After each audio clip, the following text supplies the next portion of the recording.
If you give control of a globe-spanning empire to a man with a revolutionary ideology, what would he do? What does a violent revolutionary do with power when his entire purpose is to overthrow that power? It's a bit of a contradiction, no? In this game of Victoria 3, we'll be playing as the British Empire, working to become the absolutely dominant power by cutting down our rivals and dominating the world's resources. And we'll be doing it using some very different playstyles all in one playthrough. Along the way, we'll be encountering a very interesting historical figure whose political theories will become a whole lot more than just theory when he comes to the forefront of British politics. Will Karl Marx's revolutionary ideology prove to be the final ascent of the British Empire, or will it be its downfall?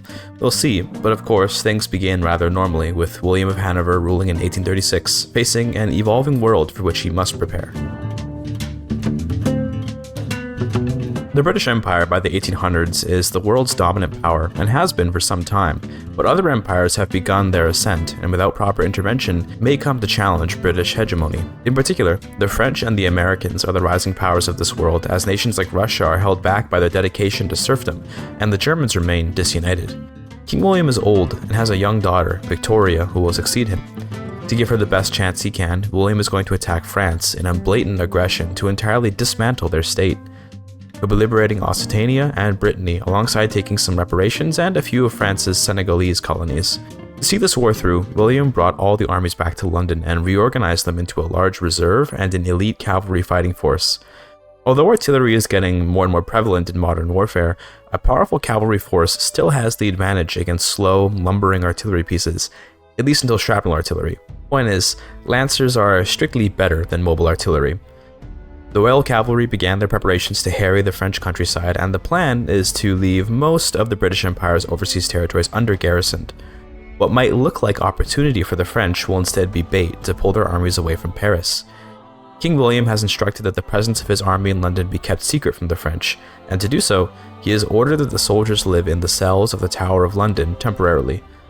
If the French realize that there's a massive army in England ready to land in Normandy, they'll surely garrison it strongly. When it comes to defeating France, this tactic is extremely powerful. The AI will tend to place units on empty fronts, even if those fronts are pretty inconsequential, such as in Africa and in the Caribbean. Even better so for Britain is that we have subjects which will also put units on those fronts, and thereby attract even more French units to counter them. The AI in the 1.8 patch will pretty much never totally abandon its capital region, so the days of completely free naval landings is over, but with few enough troops you can very easily overwhelm the garrison. Right around February, we also got the Opium War journal entry, which we'll be putting off until the war with France is done. We have plenty of time to feed Qing opium. In terms of diplomacy, by the way, I'm just improving relations with all my subjects. Britain will quickly have liberty desire issues, especially with high infamy playstyles, if they don't get relations up as soon as possible. The France War broke out in May, and after a small bait landing which dragged out the French fleet, that landing was cancelled, making the French believe the British had just failed their attempt to land in France. The French Navy left, believing it had chased off the Brits, but the moment they left, the Army and Navy both went to land in an ungarrisoned French countryside. In terms of what's happening here, the AI can easily be tricked, as I said before, but the reason why the French strategic region is completely unguarded is because after my failed naval landing, the AI calculates that my navies must be defeated, so I can't do any naval landings. Of course, I didn't lose my naval invasions, I just cancelled them. The French garrison in Paris believes it can leave to fight on the more important fronts overseas against my puppets. Meanwhile, I get a completely free landing. To be totally honest, I don't think this strategy works every single time since the AI is highly erratic, but I found it to work very well for my British opening moves. Of course, the moment the army lands, all the French troops come rushing back, but thanks to the Royal Cavalry and their rapid advance order with 4 generals, we very quickly occupy Paris and much of the countryside. I can continue to push against the French if I want to, or just sit on defense mode, where it will simply take the French too long to possibly take Paris back before they capitulate. William has effectively defeated France, but he would not live to see the peace treaty. Instead, this extremely popular war would be inherited by Victoria and would set a positive tint to her rule. Charles Dickens appeared in 1837, by the way, and normally he's probably the best choice for king that could ever happen because he has the cautious and literary traits. Cautious reduces infamy generation by 25%, which refers to how much infamy you get when you add war goals, and literary makes infamy decay 25% faster, which refers to the base of 5 infamy per year that goes away. Charles Dickens is also quite popular usually, and easy to get into power because he's with the petite bourgeoisie who are often popular. Later in the video, I'll have my eyes set on a different would-be king for the nation, but right off the bat, I was bolstering the liberal movement to try and get support for a republic up. The war with France ended in May of 1837, and with that, just one of Britain's rivals has been effectively cut down. France is absolutely still a great power, but they're much less of one now. It's time to invade China. The plan is to grab a port in Guangdong and conquer Suzhou, southern Anhui, and Hunan. I had in mind that by conquering these states, I could get a Han culture movement going, which would help me get to multiculturalism, although I changed my strategy a bit later, which I'll explain when we get to it. Obviously, invading Qing when they have the widespread opium addiction modifier is very easy. I'll be landing in Beijing and very quickly occupying most of the countryside with ease. They surrendered in July of 1838, and with that we've got a pretty strong opening for Britain. We're high on infamy, which is bad for subject loyalty, but we're going to slow the conquest down now and focus on the economy. From here on, we'll still be going to war, but it'll be to liberate nations that we can bring into our power block. The first example of this will be Brazil, which is normally possible to get into your power block, but a bit difficult. I'll be banning slavery there for my journal entry, and I'll be releasing the Confederation of the Equator, Paulistania, and Minas Gerais. Once they're free, I'll work to gain leverage over them and subjugate them at no infamy cost using my power block. Funnily enough, the strategy we used on France also works on Brazil, as we have a front in Guyana that the AI will prioritize, and then we can just land in Rio de Janeiro with ease. Because the Brazilian army is much smaller than the French army, they don't even leave a garrison in their capital, so we land unimpeded, and then the Royal Cavalry do their thing and occupy Brazil. I've successfully Balkanized Brazil, and will later subjugate all of the broken away nations. From here I saw something concerning in my movement list. The reactionary movement is getting very radical and has relatively high support. This is because activism on the reactionaries is heavily influenced by having turmoil in your states. I just so happen to have a ton of turmoil in China, which counts for the purpose of reactionary activism. In most games, the solution to this is to never spawn a reactionary movement, which you can watch out for by keeping an eye on what agitators you invite to the nation. Britain, unfortunately, begins the game with one. You can also help stop this issue by using corn laws to generate a massive number of loyalists. Unfortunately, Britain is already on protectionism, and so can't activate corn laws without first passing mercantilism, which would take too long. There is a third solution, although it sort of invalidates a large part of why we took these states. I can release Anhui as a puppet and grant them Hunan, but I didn't do that right away because I was hoping to maybe avoid the reactionary revolt by just getting turmoil down. I find it kind of weird that turmoil in China is causing the people of England to want to rise up, but it is what it is.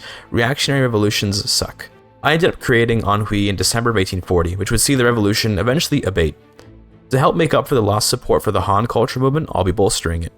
Even with just Suzhou, that's still about a third of my population there, so them all being Han should create a nice platform of support. For our power block principle, I grabbed external trade too in June of 1841 because the influential trade centers let me generate more influence.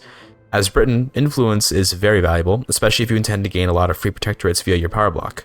To help get leverage over the Brazilian countries I released earlier, I sent over lots of trade routes, even if they weren't very productive. That's mostly because a trade route still generates leverage even if it doesn't generate much profit, and the trade routes might eventually balance out to some extent. This can happen pretty often with consumer goods like luxury clothes or luxury furniture. If there are only a handful or even zero buy orders of a good in a market, it'll seem like generating even one sell order via a trade route isn't worth it. But it's important to note that if you can generate a couple sell orders, then the pops will start buying those goods, which will generate buy orders and begin to make a profitable trade route. Don't always trust what Victoria 3's trade interface tells you is the lesson. If you think there will be more consumption in the future, then go ahead and trade. The British Empire, under Victoria, has very strongly reasserted its position as the greatest power in the modern era, and yet, if no one foreign can topple a nation, there are always the people from within. The rise of radicalism began in Britain in 1841, and I'm interested in pursuing this Republican revolution if possible. Charles Dickens is just that good after all. I invited Justo José de Urquiza to the nation to help spread radical ideas to the people, and then welcomed the Confederacy of the Equator to the empire. Right away, in 1842, I got to work passing universal suffrage simply because it was easy to pass. I had a radical in charge of the industrialists, and the landowners have a Democrat in charge, meaning they won't oppose a move from wealth voting to universal suffrage. Universal suffrage will potentially see a lot of power go to interest groups that might support more radicalism, but honestly, the fact that I had Robert Peel with radical ideology thanks to an event in charge of the industrialists meant that actually wealth voting was probably best for getting a republic. It's not usual to have a radical industrialist, but they have a lot of clout in Britain. Regardless, I founded a company in October, Bolkow, Vaughan & Co., which is a very powerful iron, coal, and steel company. For Britain, these guys go hard. As I was working on universal suffrage, I sent some men to help Occitania against a rebellion, and I put down some natives for the Hudson's Bay Company until passing universal suffrage in February of 1844. That's one step to a radical victory in the springtime of nations. Robert Peel would gain a lot of popularity for this and go down as a great liberal reformer for the creation of a proper British constitution, which guaranteed voting rights for all citizens of the empire, but he had greater ambitions. A republic was still on his agenda, but he wouldn't have any support to do so, and in fact would face immense opposition in his pursuit of it. He'll try anyway, and see if the limited number of radical members of parliament can sway enough centrist liberals to their side. The first round of voting went well, with the Republican Act entering the drafting stage, but further setbacks were sure to come. Some support would fly in during this period when a radical MP would assume control of the intelligentsia wing of the government, but by this point there's fear of a civil war, with the royalists of parliament threatening to mobilize the people to preserve the monarchy, if the bill isn't struck down. The threat of war was enough to sway many MPs towards the royalist movement. For that reason, the Republic Bill hit its first stall in March of 1845 when William Smith O'Brien was mildly poisoned and missed some sessions of Parliament. Ultimately, the threat of war was enough to kill the bill outright, as the radicals received threats day in and day out. The Parliament returned to a tense peace as the nation pivoted away from the issue, leaving it to simmer. Many of the lower-class Brits and their Republican ambitions were left to fester in the lower levels of society, while the nation moved on to its new ambitions. The continent of Africa is opening up with the invention of new medicines like quinine, and the prospect of a British Empire asserting its dominance over an entire continent is tantalizing to just about every interest group in the nation. The British Empire has already been expanding into Africa as of before the 1840s, but malaria and its fatal consequences for Europeans had kept any serious empire building in the continent to a small scale. While certain regions of Africa like Namibia and the Congo have variants of malaria which are untreatable with quinine, other sections are easily accessible now. As part of British ambitions in Africa, nations like Portugal would have to be dealt with, and in the case of the Portuguese Empire, it has long since crumbled. To subjugate it would be easy, and so the Portuguese joined the British Empire in October of 1845. At the same time, we completed the Freedom of Movement Mandate, which would see lots of immigrants fleeing the poverty of their homes to live in the riches of England. Of course, while Africa is the current focus of the nation, other political aspirations continue on. The Belgians are an important outpost of continental support for Britain, and with some British investment, the Belgians can be dragged closer to the empire, whether they want it or not. This was not the only political aspiration in the empire, though, as a huge rebellion in India showed that not every imperial subject is interested in British ascension. Of course, these upstart rebels lacked the economic and military resources to ever challenge imperial authority with any chance of victory, but the rebellion might one day inspire further rebellions, which could actually get something done if they're done at the right time. The springtime of the peoples ended in December of 1846, marking the end of the push for a republic, at least for now.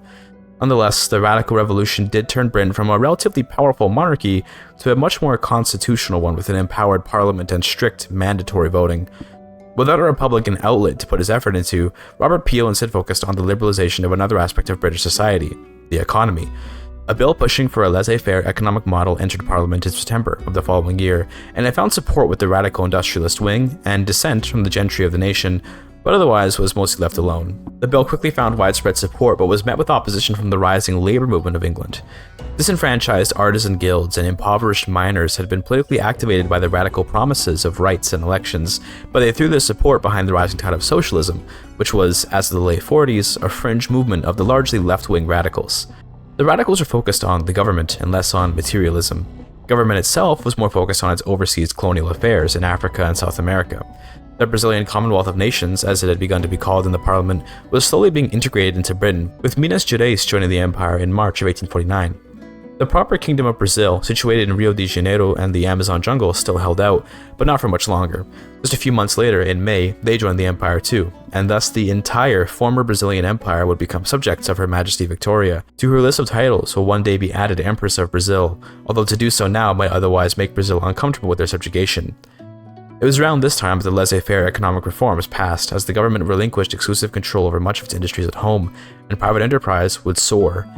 In particular, the British Plantation Company would come to power, with hopes to make massive profits on opium.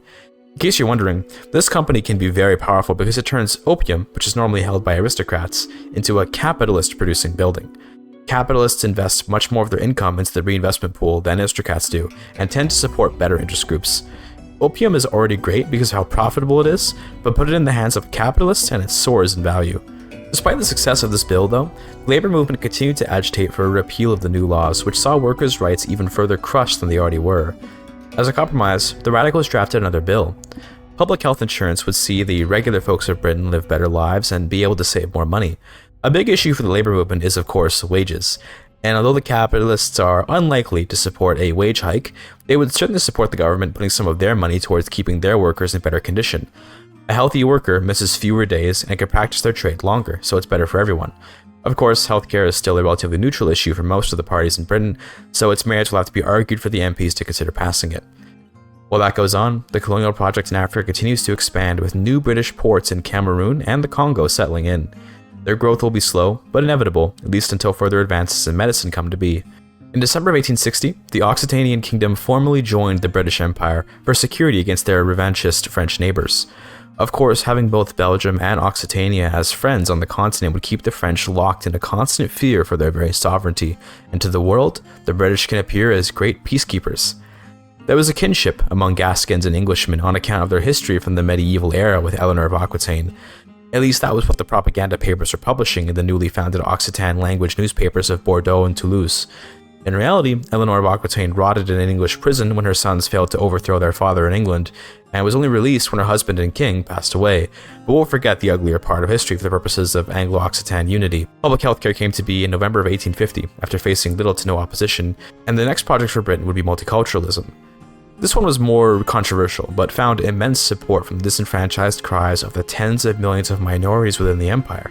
Unfortunately, with the rise of an enterprising middle class, racism was en vogue in England, so this bill would face immense opposition. Whether multiculturalism can pass or not will be dependent on swaying the undecided MPs across the aisle to have some empathy and support some rights for the less fortunate British subjects. Politics aside, the realm focused on the conquest of the Zulus, who had been a threatening power in South Africa for some time.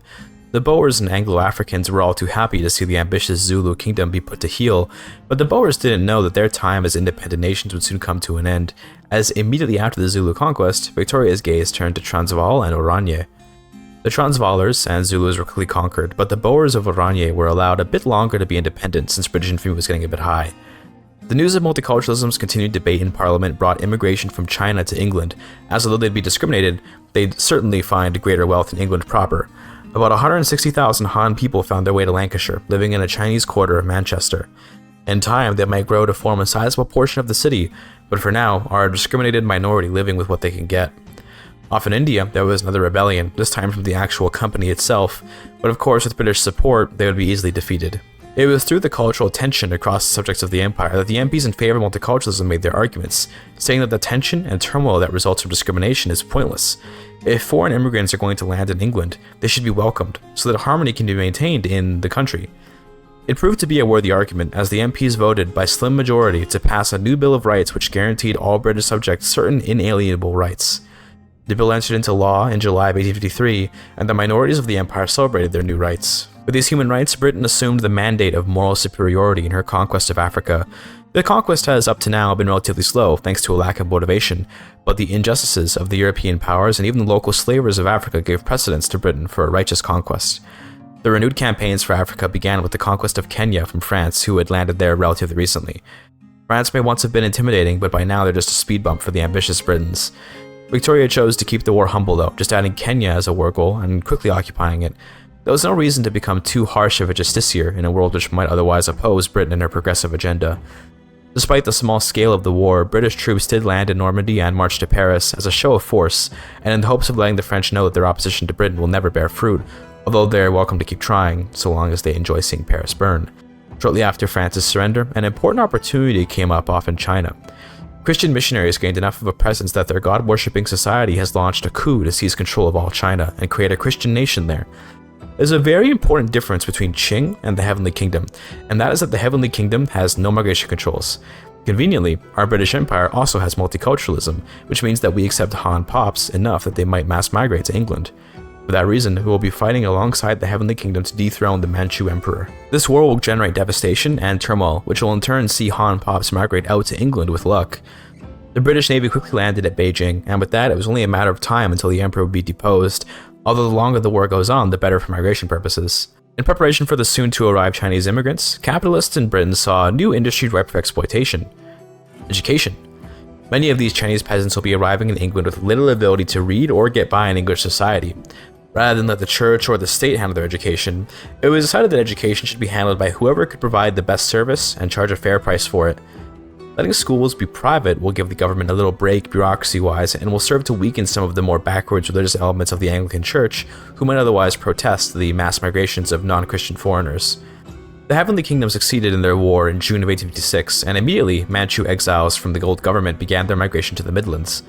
The payoff from this war was immediate.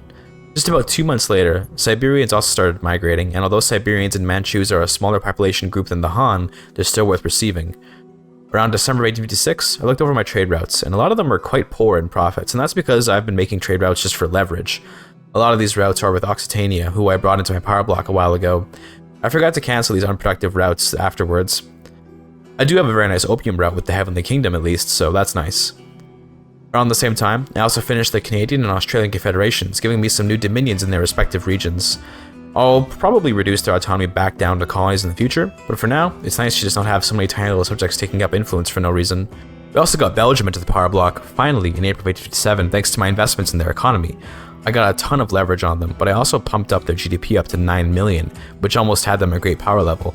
I can't subjugate them until they're a minor power, but at this rate, both Occitania and Belgium might end up being great powers. By the way, special feature about Britain, we've got a strong petite bourgeoisie interest group, and if we can get them loyal, we can activate their second interest group trait, which reduces interest payments. It actually reduces them enough that in combination with laissez-faire, you can get a 0% interest rate. I achieved this in July of 1857. The reason I think this is absolutely insane is that it means my government budget is now completely meaningless. I can spend however I want, and any debt I take on doesn't affect me. It does beg the question of why anyone would even lend out money, if there's literally no interest of any kind, but I guess we can just call it pure patriotism. I decided to come back for Oranje around then and defeated them with little fanfare. This chapter is named for the Conquest of Africa, and so far we haven't really done much of that, and that's because the colonization of Africa is slow. But started in the 1860s, I really started the proper and total conquest of Africa.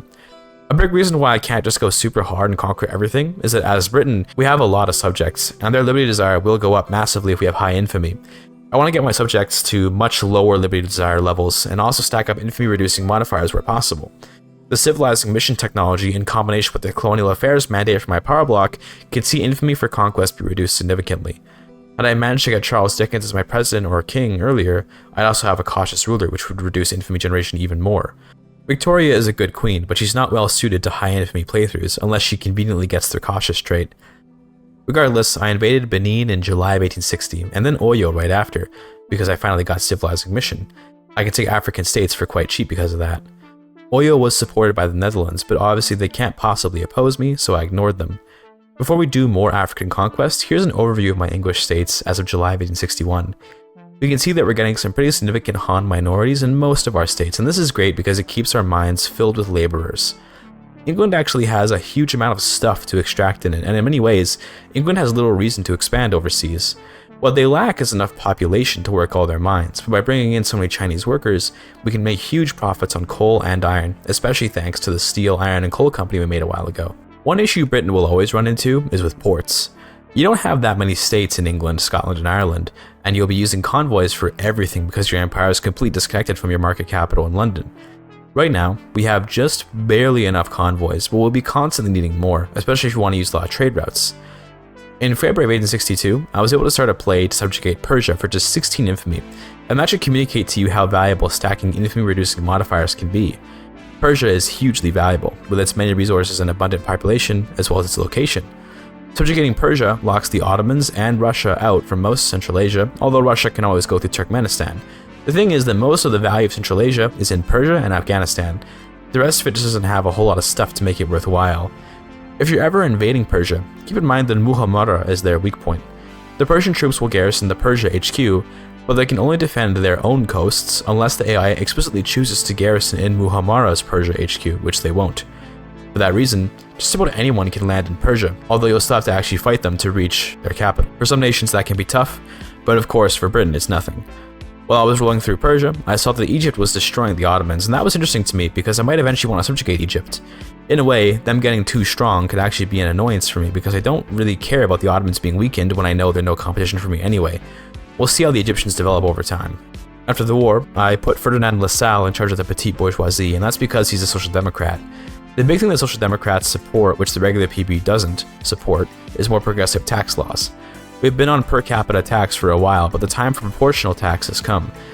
Technically, graduated taxation is more equitable and targets the rich more directly, but proportional taxation does a better job of generating income for the government until your pops get way richer. After the Egypt War, the Ottomans actually fell to minor power status, but because they haven't failed their sick man of Europe journal entry, they're still recognized.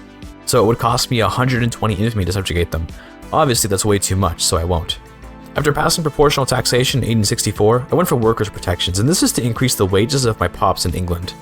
I want to attract more migrants if possible, and by raising the minimum wage with workers' protections, we can do that. One thing I learned in my American migration video is that the standard of living isn't actually that important for encouraging migration within a market compared to making available employment, but standard of living is important for mass migrations, so it's still worth pursuing. Anyway, the next couple of years saw the British Army putting down some rebellions in its subjects, especially in South Africa, and then a major war with Sokoto and France. Because Sokoto was kind of big, we'll be making them a protectorate instead of outright conquering them, but France got involved. France has a lot of little ports in Africa which are ruining the map aesthetic. The thing is that the infamy cost for taking even tiny African ports from European powers is kind of high, considering how little value those ports bring. That being said, aesthetics are more important than gameplay, so we have to claim them. I'll be taking the Niger Delta, Gambia, Senegal, and the Ivory Coast, as well as liberating Algeria and taking war operations. To help me in this war, I've called in Belgium, who will give me easy access to a land border with France. It's not about pushing through the formidable French army, it's about dragging their men away from the coast to make my naval landings easier. Unfortunately for me, I put on all those war goals and took on all that infamy just for Sokoto to back down. I didn't realize that France was so weak that Sokoto felt it wasn't worth trying to fight even with their support. You do get a refund on infamy spent on war goals that don't get enforced, but not a full refund, so I'm now over 25 infamy for basically no reason. It's alright, at least I now know that the French are so weak, the nations will still back down even with their support. I take out my frustrations on America, who up to this point I have not yet cut down properly. The plan is to just liberate a bunch of nations from them and eventually get them into my power block. I can use Canada as a front to push my way into America, although funnily enough, America is quite the military powerhouse once they conscript up. The problem for the Americans is the expense of war. Because their army is made up of conscripts, their economy isn't always prepared for the sudden cost of a huge army. So even if they raise enough conscripts to actually make me have to work for this war, they'll be hurting themselves immensely. To help win the war, I also brought in Mexico with the promise to return the Rio Grande to them. It's another front to distract America, although I'm sure they've got enough conscripts to at least hold all their fronts and guard their capital, right? Well, they left DC unguarded, so in November 1869, the Royal Cavalry landed in DC unopposed and quickly occupied much of the countryside. I guess Canada was scary enough that the Americans felt it was more important to hold them off than to defend the White House. To be fair, we Canadians are famous for our intense dedication to warfare when we do go to war anyway. If you try to fight America in your playthroughs, keep in mind that the longer the war goes on, the more time they have to get conscripts, so fighting America is easiest right at the outset of the war, and harder the longer the war goes on. In my case, they weren't able to raise enough conscripts to cover their Mexican and Canadian fronts while also guarding DC. The Americans quickly surrendered in May of 1870, and with that lost a lot of valuable land. We'll be doing more to America later, but for now this is a nice start. I got another extremely valuable opportunity in December of 1870, and that was a Belgian civil war. I was able to secure a bankroll from Belgium in return for support, even though we're allies. This is important because we might be able to bankrupt them through the Civil War and bankroll combined. If they bankrupt, their prestige might drop low enough to make them a minor power, and if that happens, we can finally subjugate them. It's a long shot, but it's worth trying. Hilariously, while the Belgian Civil War was just getting started, the French AI thought it smelled opportunity and demanded the transfer of Australia. This is smart on the AI's part because by attacking Australia separately, my other subjects won't be in the war by default, but I'll still be able to beat them with ease. All those war goals in Africa I lost before, it's time to get them back. I called in Occitania in return for a revoke claim war goal, which will serve the same purpose that Belgium would have otherwise served. The Occitans have a large and scary front with France, so having them in the war serves me very well. Thanks to the Occitan front, Normandy was barely garrisoned, and so the now legendary Royal Cavalry Regiment landed with ease and began its rush for Paris. Because the French troops weren't very far away, they did arrive to the Norman front before the cavalry could overwhelm Paris, but one thing that's nice about the Royal Cavalry is that they can hold their own in actual combat. They're not just a cheese army. Against what few soldiers the French could take off the Occitan front, the Royal Cavalry easily cut through, eventually taking Paris and then digging in until the French government would be willing to surrender. They would do so in March of 1872, and with that, French influence in Africa was erased, just like that. Losing Algeria especially will be a huge blow to the French, who will now fail their Algerian journal entry, which cost them a chunk of prestige. Quickly, the African coastline is becoming completely red. The French still have some ports in Namibia, but because of the malaria there, those colonies will grow very slowly. Once the truce is up, I'll go and grab that coastline for myself. This whole time, by the way, the Belgian Civil War has been in a total stalemate, and that's on purpose. Like the Americans, the Belgians use a conscript army, and they've conscripted a massive army to fight off their Flemish rebels. Because of that, they're on the cusp of bankruptcy, and as of April, the war is about to end. It's time to swoop in, end the war, and hope that Belgium will bankrupt.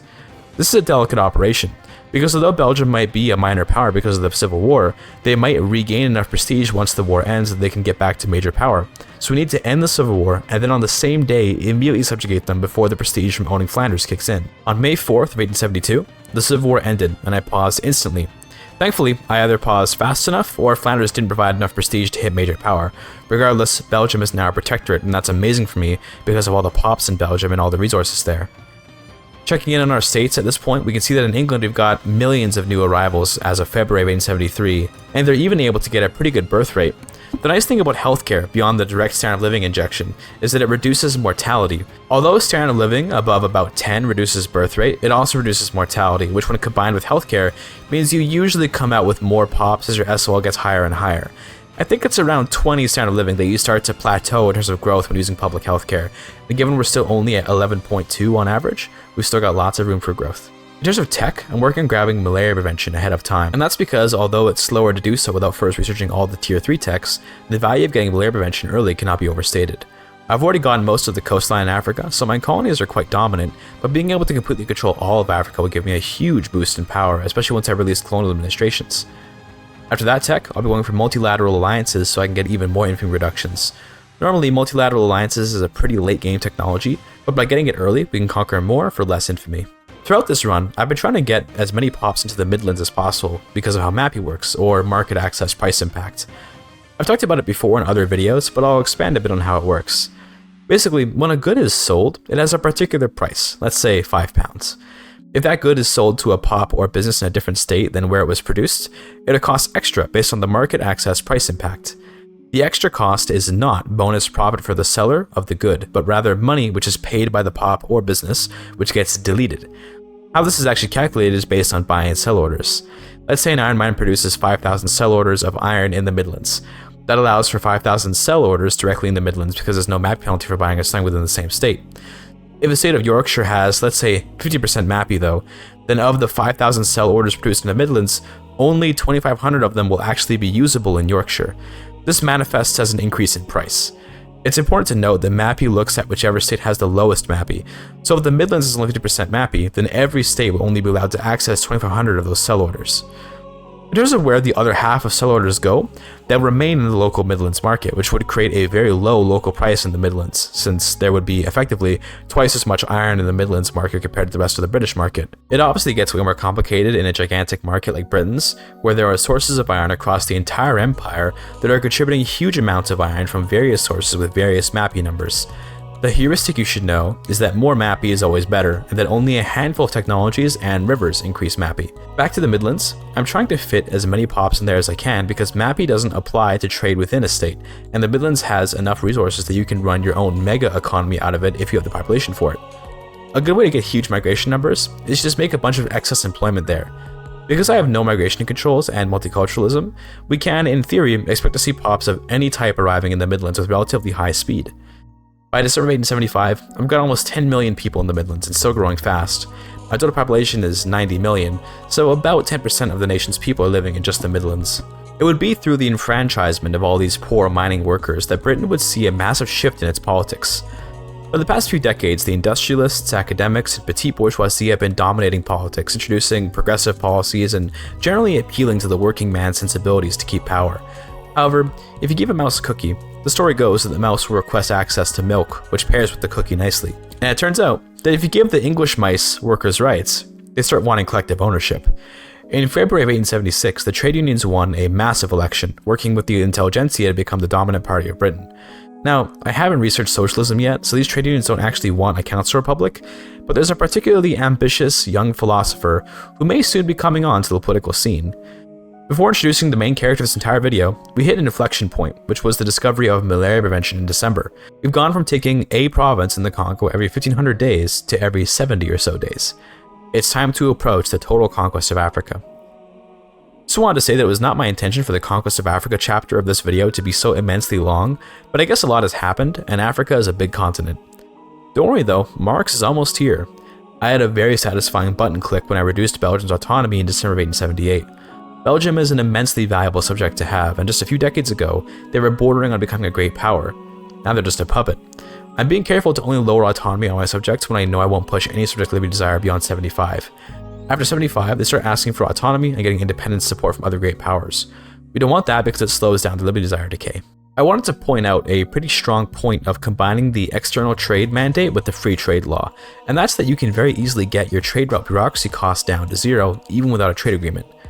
Stock exchange is a tech which many nations get very early on, and when stacked with free trade and external trade, you can get a grand total of 100% trade route bureaucracy cost. Although you'll always be limited by convoys, you can get a whole lot more trade routes going when there's no bureaucracy cost to them.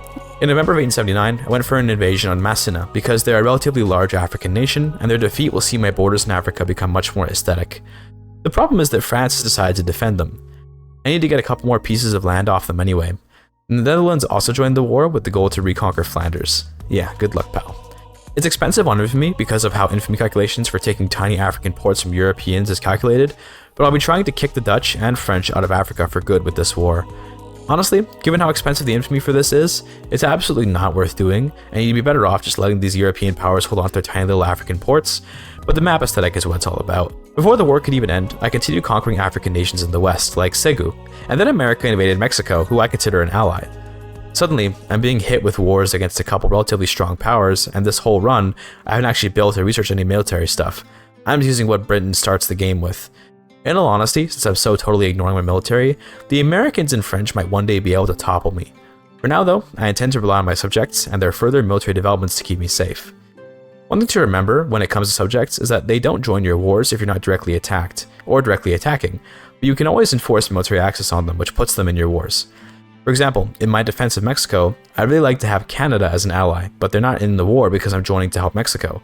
Once the war begins, I can force Canada in and put some heavy pressure on the Americans. I landed in New York in October of 1881, easily while the Americans were confused and sending troops back and forth between Canada and Mexico.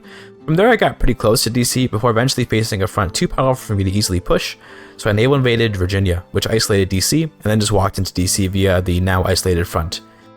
The Americans capitulated in August of 1882, allowing Mexico to reclaim much of her old land and giving me control of Liberia. As of June of 1883, I've got almost $250 million GDP, and to be honest, that's not really even that impressive. It could be a lot higher if I were playing a little more efficiently and focusing my research on better production methods, but because I rushed for malaria prevention and multilateral alliances so hard, I don't actually have very good technology in the other sections. Regardless, it's obvious that the sacrifice was worth it given my total global domination on display. It was in the wake of a truly dominant British power that we finally see the appearance of a man that questions the status quo. It's hard to criticize the British Empire on this timeline because of its vast workers' protections and multicultural administration. If anything, the existence of what some have called British moral capitalism has stifled the proper socialist revolution, but so long as class and wealth disparities continue to exist, there would always be someone looking to reform society. That someone is Karl Marx, who entered Britain in August of 1883. Finally, a new chapter of the history of the British Empire, and this chapter is indeed a stark change to British society. During a critical election period in 1883, Karl Marx quickly came to power on the back of his great intellectual contributions to the development of socialism. Britain, here in the 1880s, is a rare example of a capitalistic nation whose exploitation of its workers has seen a pretty great increase in standard of living across the entire social pyramid, and yet, an injustice cannot be fixed through placation. Only by undoing the injustice can the workers truly be free. In 1884, the Labour Party, under Karl Marx, won a majority in the parliament, but support for Marx was highly concentrated within the Labour Party.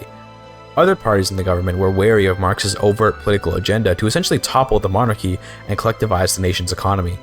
After all, an economy can be a fragile thing, and its total upheaval could see disaster strike this ascendant Britain. Regardless, Marx did approve of the continued conquests in Africa simply because the tribal societies of the natives there were indeed significantly worse than the capitalistic society Britain was bringing them. Marx had argued in his writings that capitalism is an important step in the transition from the highly oppressive feudalist system to the glory of communism, and so the conquest of Africa was in the best interest of socialists and capitalists alike. Thanks to a massive war between the North German Federation and France over the formation of a proper united German Empire, the British found no opposition in their conquests in Africa. In 1886, the British war machine couldn't get enough of its bloodlust in Africa, and so a new target came to mind. While South America had been mostly peacefully brought into the empire, Japan would most likely not surrender without a fight. And indeed, thanks to the colonial affairs mandate and multilateral alliances, Japan could be subjugated for just 24 infamy. I decided against it because I was worried that by declaring a protectorate war against Japan, they'd raise an army and subsequently get enough prestige to no longer be a minor power, and in so doing, invalidate my war goal, wasting the infamy. We gotta be careful about that. As of May of 1887, we've got almost 25 million pops in the Midlands, and we've got an absolute ton of cultural communities all living in perfect harmony.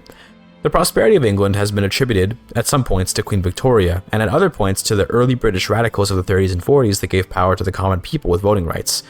But Marx has brought to Parliament the argument that no matter who rules over the people, prosperity is always derived from the people. A capitalist cannot produce anything without a worker to operate the machinery, and a queen cannot rule without productive underlings to tax.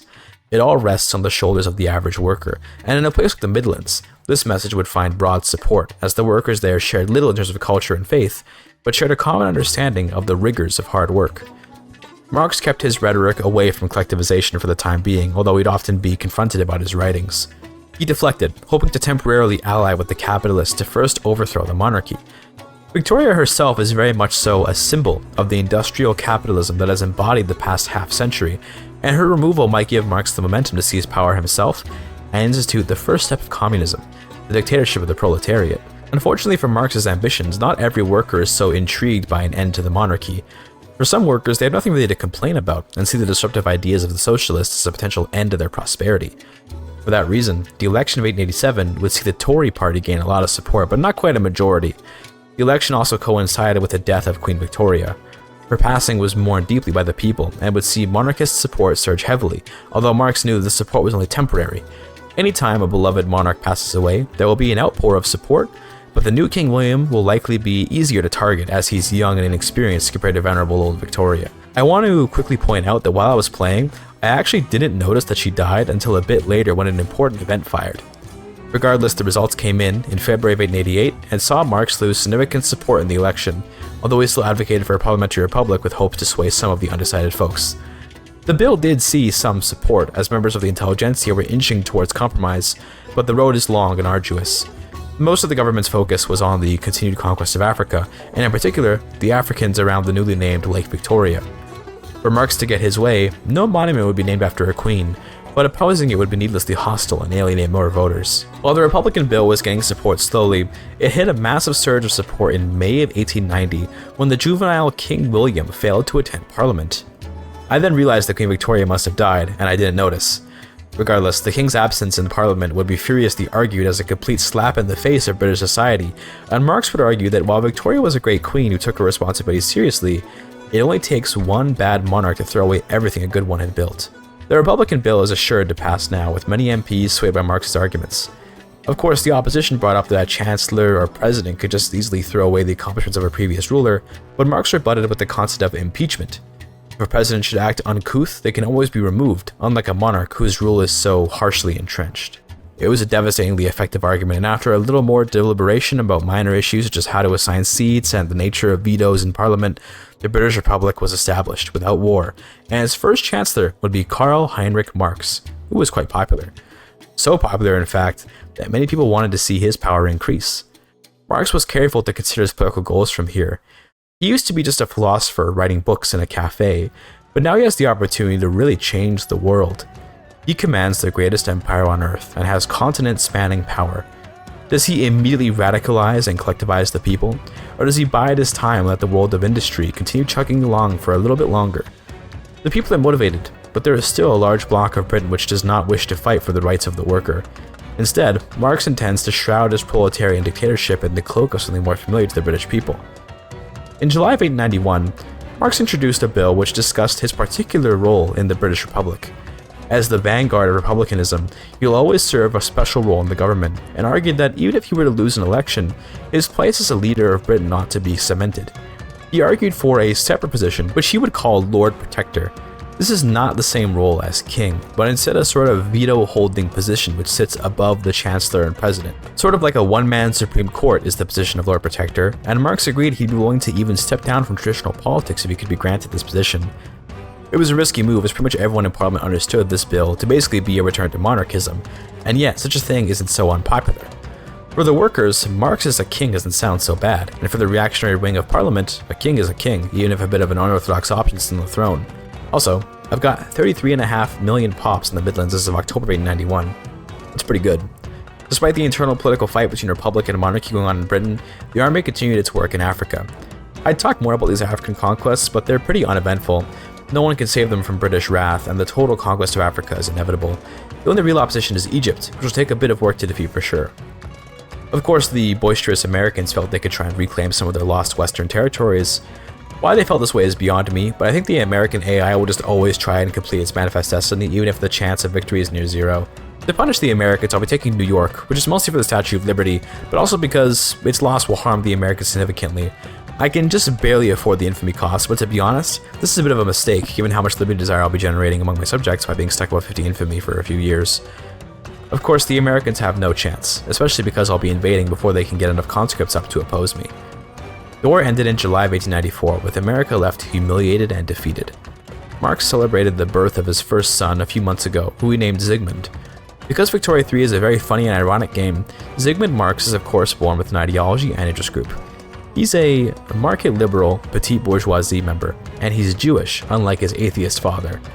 The ultimate rebel, Zygmunt will grow up with the love of his father, but over time, as he grows old enough to consider his role in Britain's future, he may find himself on the other end of an immense reaction to his father's communism. Around this time, I'm also making African administrations, and the reason this can be useful is that when you release an administration, it instantly incorporates all the states they take, which means they can collect taxes and thus pay some of those taxes to me. Unfortunately, there will almost always be constant civil wars in those administrations, which I'll have to put down. But it does mean Africa won't drag my average standard of living down anymore, and I can get a little more income from Africa. I'm appointing local governors to control my administrations where I can, mostly because it's a funny meme. Whoever the ruler is doesn't really matter, but appointing a governor gives a nice reduction to liberty desire. Check out this opium plantation in West Bengal, by the way. It's mostly government owned, and it's producing a huge amount of reinvestment for me.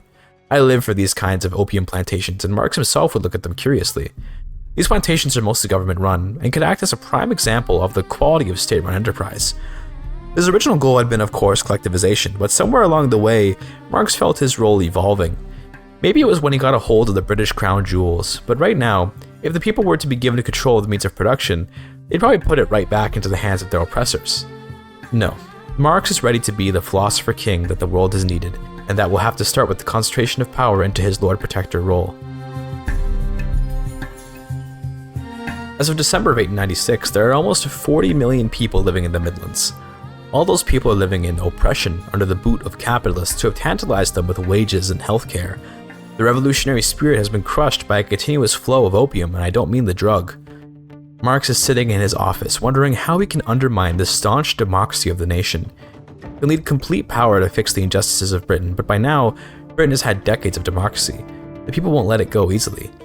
He decided to allow a new government which excluded the communists to enter government, not because he wants to see his opposition rule the nation, but because if he can make the communists feel disenfranchised, they might become disillusioned with their voting rights. After all, communism is rooted in revolution, isn't it? A movement for a technocracy has begun, with communist MPs wanting to solidify power for the people they feel are most competent, and this is a good first step, but there is heavy resistance from the liberals in government who would fight a war to protect their democracy. Nonetheless, technocracy did hit the next step in May of 1898, and the bill's opposition was having trouble justifying the need for a democracy when they had already circumvented democracy to put Marx in charge anyway. The law continued its troubled passage through the legal channels of British bureaucracy, while Marx eyed up Egypt. The Khedive had gained its independence some time ago, and on account of that was vulnerable to foreign interference. Where it may have been viable to just invest in the nation and exploit their economy, Marx instead couldn't help but properly annex Egypt. Of course, the French would join the war, as their need to oppose Britain is unending, but as usual, they will be defeated. The Americans also took the opportunity to dogpile and try to reclaim New York and Texas. They too will be defeated, of course. The traitorous New Africans joined the war looking for freedom from their British overlords, which is ironic considering they are now working with the very people that had once enslaved them, but I guess alliances change. The front in Egypt is very easy to push, as the Egyptians don't have a very modern or large army, while the front in France is a bit more of a stalemate, but a slight edge for Britain. For now, the American front is a bit worrying, if only because the troops are busy fighting on other fronts, but surely things will turn around once the rest of the army is available. By the way, shortly into the American War, there was an actual native uprising, the Dakotan Uprising. This is a rare opportunity to free the Native Americans, at least to some extent, and of course I will be doing so. I can join the Dakota War separately from my current American war, but I'll have to enforce military access on Canada again to get them in that war, which sucks for Liberty Desire, but oh well, it's worth it.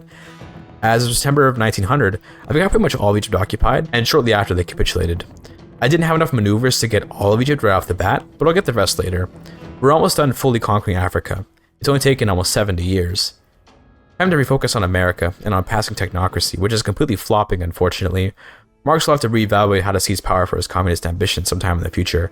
For now, it's all hands on deck for the war with America. The only war goal against America is actually to just reduce New Africa's autonomy, so really this war is centered on the naval invasions down south, which finally succeeded in September of 1901. Shortly after, the war ended, and the Americans even give up their war with Dakota. Britain is at peace once again, and Marx can refocus on his political aspirations. He realized that the best way to give himself more power would be, in a way, to renounce power. The Communist Party, run by him, is currently associated with giving the power to the people, and because of that, it's hard to convince his largest voter bloc to vote themselves out of their rights. The Communist Party needs a new leader, and a fresh face, and that face would be Ilario Bercesio, an Italian authoritarian who was immediately put in charge of the Communist Party in August of 1902. Suddenly, a push for total autocracy, let alone technocracy, became very popular, as the communist rhetoric shifted from investing power with the people to investing power in their proletarian king, Karl Marx. The title of Proletarian King was appealing, and Marx was happy to encourage its usage. The last election in Britain for some time would see the authoritarian monarchist trade unions win a majority vote, and various MPs argued that Britain's lackluster literacy rate was cause to rescind some voting rights. Interesting that the event lists 25% literacy, which I assume is the rate including all of my unincorporated states, since in my incorporated states we got 70% literacy. Finally, in July of 1904, Britain formally abolished all its voting rights and gave absolute power to their king, Marx. Technically, Marx's position in government was Lord Protector, as established before, but he would be crowned the Proletarian King instead of Lord Protector and operate as monarch, but without so much splendor. He wears a relatively simple outfit and prefers not to be addressed with any meaningless epithets. Nonetheless, he is king, and now he can take command of the economy. At least he can once he researches central planning. That'll take a couple years. As of November of 1905, we've got almost 60 million people in the Midlands. Just want to point out that Google tells me that the entire United Kingdom's population is 68 million as of 2023. Pretty impressive, but not as impressive as Connor's somewhat recent Russia video where he put 250 million people into Kazan. Absolutely insane play over there, check out his channel. Anyway, I got central planning in January of 1906, and now we can pass command economy. Command economy is a law I almost never use for two reasons. First, it's a very late game technology-wise, and I rarely play it beyond 1900. And secondly, almost no ideologies support it, although it can be easy to go from laissez-faire to command economy even with an interventionist leader. The trade unions support command economy if you have laissez-faire too, so in this particular case, it's pretty easy to pass, but normally it's kinda hard too. Command economy is a law which I have very little experience with, and therefore have a hard time judging per se. In previous patches, it was super overpowered, and then in later patches, it was extremely bad, and now it's kind of hard to say. You're definitely deleting money with command economy, as government-owned buildings have low efficiency, but a lot of the money being used with private ownership goes towards capitalists buying goods. Think of command economy as sort of liquidization of your economy, in the sense that you're taking the output of your economy and turning it into a usable government income flow, but at the cost of inefficiency. When a capitalist buys goods with the dividends of their business, that money is efficiently used, because even if you can't access that money, at least some business somewhere is making that money rather than it going to the ether. The question is, can the government make better use of about 70% or so of that money in the economy than the private sector can with 100% of the money? In a lot of cases, that's probably yes, but if you're good at manipulating your private sector, you will almost certainly grow a large GDP with laissez-faire. Laissez-faire also ends up winning out because of the extra company slot, which is just an insanely good thing, alongside the investment efficiency on capitalists, which means that a laissez-faire economy is actually more than 100% efficient compared to the 70 or so percent efficiency on command economy. Ultimately, this only matters for you if you really want to push your game to the limits. Obviously, with even only a little bit of skill, you can very quickly become the dominant power in Victoria 3, as I've done here.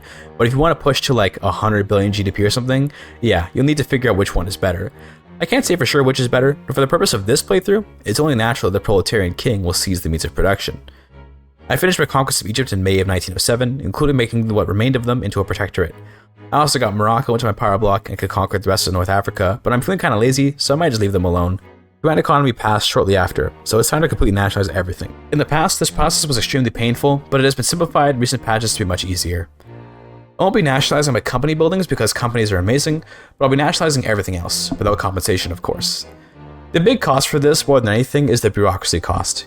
Each building level costs 1 point of bureaucracy, and in an economy as massive as this one, that adds up real fast. From here, I did a couple of wars here and there, but mostly focused on seeing how effective or ineffective command economy would be. Here's the major concern with the command economy that I expected to run into, and then did. There are fewer rich people spending their money on consumer goods. And without that spending, consumer industries like textiles, furniture, and groceries lose profits. Without those profits, they may have to downsize or fire pops. This has the knock-on effect of reducing wages because it reduces the wealth in the state from fewer people being employed. When wealth goes down, standard of living goes down, and that also drives minimum wage down since wage is based on average SOL in a state. When the SOL goes down, pops continue to buy fewer and fewer consumer goods, creating an infinite cycle of downwards pressure on consumption until there's an eventual equilibrium that accounts for the lack of capitalist consumption. Keep an eye on my average standard of living. As of January of 1908, my average is at 18.7. This will steadily, but not rapidly, drop. Just a few decimal points every year or so, but what you'll also notice is that my government budget will slowly drop with it. As wages go down, income taxes go down, and as wages go down, consumption goes down. The government owns the consumer industries, so they also make less profit, which directly rips money out of the government budget. The cherry on top of all of this economic and consumptive deflation is that government-owned industries also have their throughput reduced, which means that even industrial goods will see less consumption, less output, which will also drive wages down. Basically, my point here is that command economy will cause a general deflation of profits and standard of living in return for a massive boost to government income until the market rebalances. In January of 1909, my average SOL is at 18.4, and even my GDP isn't growing very much. By January of 1910, I'm at 17.9. My government budget is also starting to tank. But that's mostly because of my bureaucracy deficiency. I wouldn't use that as an actual indicator of the budget going down, but rest assured it is going down. Another year later, we only went down to 17.8, which is a good sign. We're starting to balance our market a bit, but this is where the next complication for command economy comes in. This reduced SOL has harmed my GDP, SOL, and government budget.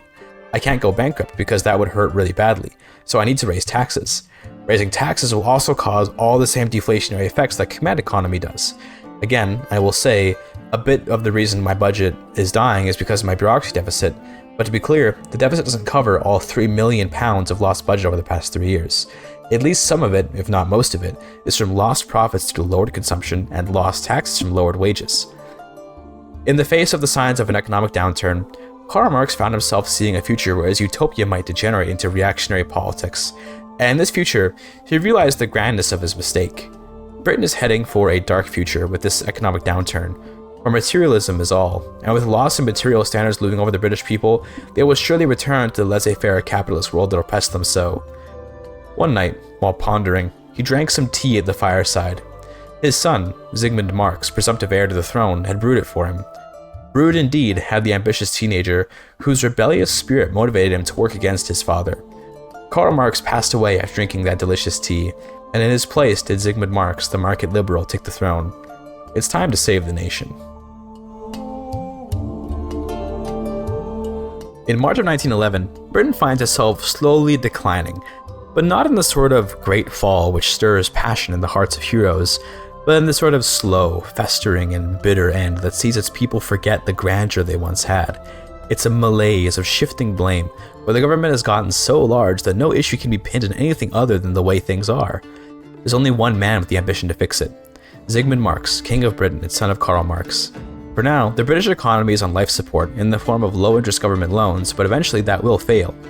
Privatization is the only answer, but while considering that, some members of the empire are already looking to break away from this dying empire. India seeks home rule and dominion status, and I talk more about this journal entry, but like most of the content contained in the Pivot of Empire DLC, it's pointless and not very interesting, so I won't bother. The first part of the journal entry requires the Raj to research a tier 4 tech, political agitation, which I have no way of making happening, so it's not like I can actually interact with this journal anyway. Unfortunately, this journal does also come with the emergence of various strikes across your states with large Indian populations called hartals. One such hartal happened in the Midlands, which cut their throughput by 50% in a state which contributes almost half of my total GDP. This is absolutely killer to my economy, and although I had talked about how command economy will hurt your economy, that effect will be exacerbated by the hartal. Looking over the finances of the nation, Zygmunt Marx realized that the government is quickly on track to bankrupt unless taxes go up immensely, and between destroying the nation with a bankruptcy and harming his people's standard of living, he chose the latter. It works to his advantage in a way though, given the people might blame Karl Marx's command economy and be more amenable to a reversion back to good old British capitalism. The bill was proposed immediately with huge support in the parliament, but the standard of living is only dropping more and more as the hardtals across Britain continue. Speaking of Indian politics, check out Erode Venkatappa Ramasamy, better known as Periyar. He's a Dravidian activist who kind of gets overshadowed by Gandhi because his issues were more domestically Indian. Periyar fought for caste equality and an end to the untouchable caste, which left many Indians in poverty. His activism began in the early 20s as we see in Victoria III, but they continued long into the 1950s, and it concerned more than just Indian independence. His movement was called the Self-Respect Movement, which emphasized the value of life beyond caste and other social restrictions. Nonetheless, Ramasamy was kind of controversial because although this all sounds almost Gandhi-esque in its humanitarian mission, Ramasamy was not afraid to call for death and destruction to achieve his goals. I found this quote on Wikipedia: "If you see a snake and a Brahmin, hit the Brahmin first." Brahmins are the highest caste in Indian Hindu society and are the religious and bureaucratic class. They're in Victoria III actually, if you have the Pit of Empire DLC. His violent rhetoric definitely got him in trouble with the more peaceful types like Gandhi and the more pragmatic types like Nehru, which would ultimately see him take on a less well-known place in history. To this day, casteism is still a very strong influence on Indian culture, so much so that even casteless religions like Sikhism still observe castes. Anyway, back to the game. The journal entry quickly failed because I can't even click the button to give them autonomy due to the Raj not having political agitation, so the Indians would rebel. I have the choice: I let them go and not even fight, or I just make 5% of my pops more radical and then easily defeat the rebellion because it's tiny. Sounds like an easy choice to me, although I do actually have a lot of radicals due to all the standard of living issues. The rebels were easily defeated, and now I get to rule India without any issues for the rest of the game. Very cool. In March 1914, the laissez-faire bill passed with nearly unanimous support even among the communists, who couldn't help but accept the economic realities of the nation. The budget is still in deficit, but with the opportunity to purchase all those government industries, the government treasury can be subsidized by the private sector.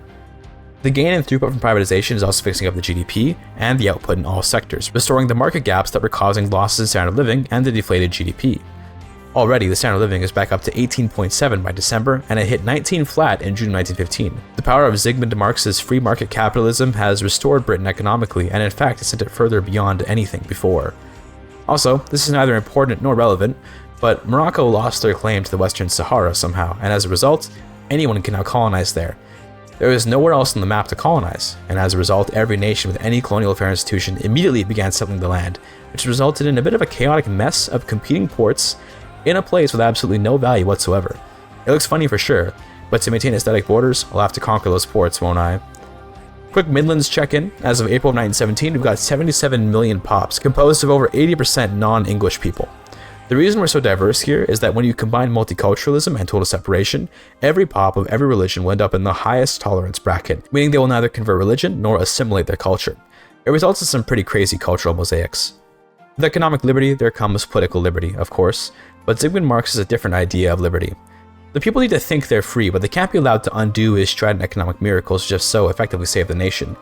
It's time for a single-party state, under which only Zygmunt and his cronies can decide what direction the nation is going.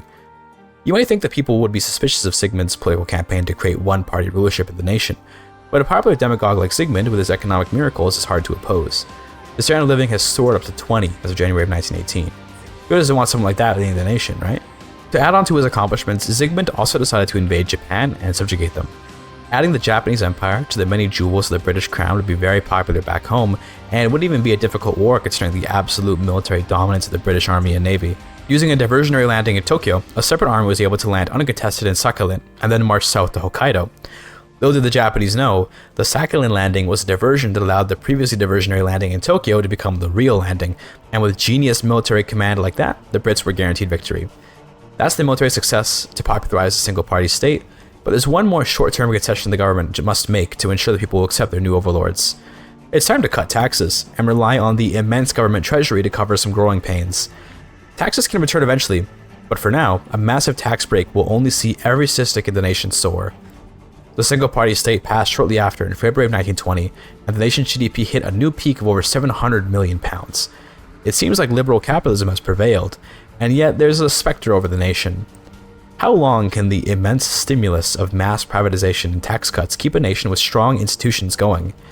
After all, British healthcare is quite robust, and the cost of administering all those colonial states in Africa is surely adding up. A smart accountant can do the math, and see that the nation's trajectory is not good. The issue is that it won't be felt for at least a decade, maybe more. That's the issue with a capitalist economy, isn't it? It needs continuous growth, forever. But eventually, growth might stop, won't it? Especially considering that Zygmunt's great success economically has been created on the back of the total economic seizure that his father did. When there's no more stolen industry to sell off, what will run the economy? There is one way to continue that growth: privatize the farms. There are surely some homesteads that backwards northerners or Scots or whatever might have, and if a proper English capitalist could seize, or rather, purchase that land, it could see the economic stimulus continue. Oh, and there's also a civil war in India, but what's new, right? During that war, the government would spend through its immense cash reserves and end up taking on debt for the first time in a long time. There are some who would close their eyes and just watch standard of living and GDP soar, and among them, unfortunately, is a man named Zygmunt Marx. Once all the farms are privatized, everything will balance out, right? Also, we officially hit a Han plurality in the Midlands in April of 1922. Speaking of Han, China had a defection in Mongolia which took with it a couple Chinese states, but more importantly, it took the Chinese economy. The Heavenly Kingdom has bankrupted, and now their prestige is low enough to make them a minor power. Why worry about monetary issues when there's a legendary ancient empire to subjugate? India, Japan, and China will all become part of the British Empire, and only for the low cost of 23 infamy. Some of the king's cabinet stated such a war might be very expensive, especially with Occitania, Spain, and the Netherlands coming to defend China, but Zygmunt was shown to have made the right decision when the Heavenly Kingdom backed down, entering the empire at no additional military cost. The only problem with this massive new market is that there just aren't enough ships to get all the goods around. Nonetheless, the economy prospered with a new consumer base in China, but the government budget continued its acquisition of debt. That pattern continued up to the £1 billion GDP mark in August 1926. The Midlands reached 109 million people a few months later, and in this great success did the economic realities of this cursed economy catch up. First, the Heavenly Kingdom had its autonomy reduced, and then the economic burden of Anhui and Suzhou were granted to the Chinese. That would shoot the standard of living across what remained of the nation to 23, which is amazing. It did cost some GDP, but everything should be fine in theory. Second, Zygmunt was faced with an impending bankruptcy, and to avoid it, had his hand forced. New taxes were levied on the entire nation, but even with those new taxes, the budget was not recovering. All that was happening was an immense loss of standard of living and drop in consumption. In April 1928, Zygmunt paused all construction, effectively freezing the economy, and in so doing, collapsed the GDP a bit, but it recovered when the private sector grabbed up the extra construction sectors. What occurred after this would be a bit of a political upheaval. Zygmunt had appealed to the average working man in his pursuit of laissez-faire capitalism, and as a result, tied himself to people who are easily swayed and easily radicalized. Life is better now than it ever was under Karl Marx, yet it's on the downturn, and when life is on the downturn, it's easy to turn to hate. The multicultural progressivism that was emblematic of Britain up to this point was about to be changed when a bill proposing the protection for native Britons came to the forefront of internal party politics. The ethno-state bill took a few years to come about, but by February of 1930, the elite upper-crust English entrepreneurs who had gained so much power in the past few decades voted themselves into the top of society and stomped on all those below them. At this point, we've only got a few more years in the game, but I'm enjoying the whiplash of the continuous boom and bust going on here, so my goal is to simulate some kind of setup for a World War II.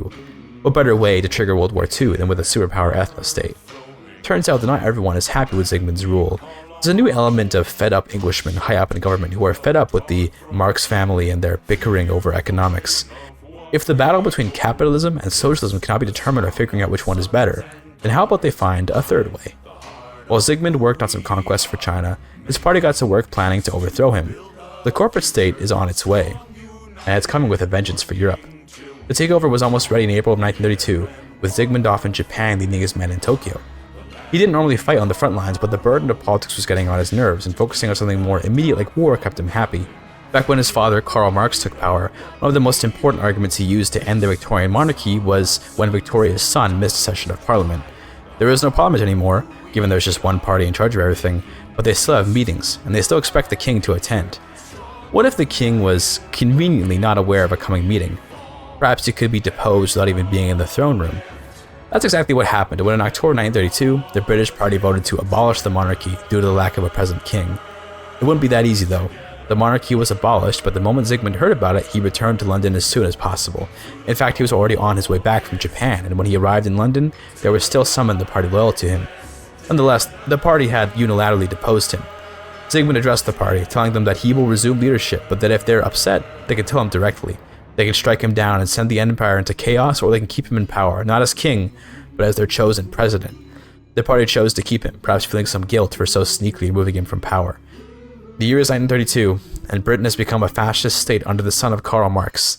The economy is on the edge of collapse, and the world is enraptured by British supremacy. Who can the Brits possibly invade? Well, who knows? Maybe the nation will collapse into bankruptcy and pursue looting in Western Europe to pay off her debts.